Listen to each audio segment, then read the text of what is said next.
ప్రవక్త ఇద్రీస్ గారు చిన్ననాటి నుండి దైవం అల్లాహ్ను అత్యధికంగా భక్తి శ్రద్ధలతో ప్రార్థించేవారు.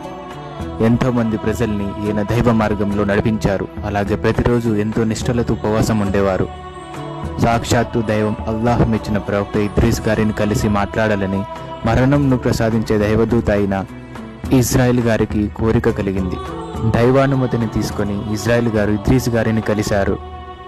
ప్రవక్త ఇద్రీస్ గారు తన అతిథి అయిన ఇజ్రాయిల్ గారిని బాగా చూసుకున్నారు. ఇజ్రాయిల్ గారు ప్రవక్త గారి నుండి ఎన్నో రకాల విషయాలను నేర్చుకున్నారు. ప్రవక్త గారి పద్ధతులు కూడా ఆయనకు బాగా నచ్చాయి.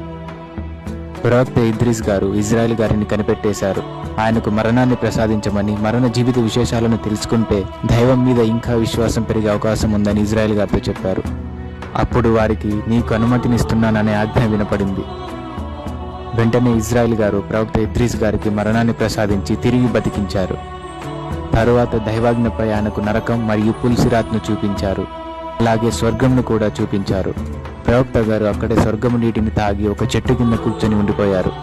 ఇజ్రాయిల్ గారు తిరిగి రమ్మంటే ఆయన రాలేదు. వెంటనే అల్లాహ్, ఓ ఇజ్రాయిల్, నీవు అతన్ని ఇక్కడే వదిలి వెళ్ళుము, మేము అతడికి ఈ విధంగానే రాతను రాశాం అని చెప్పారు.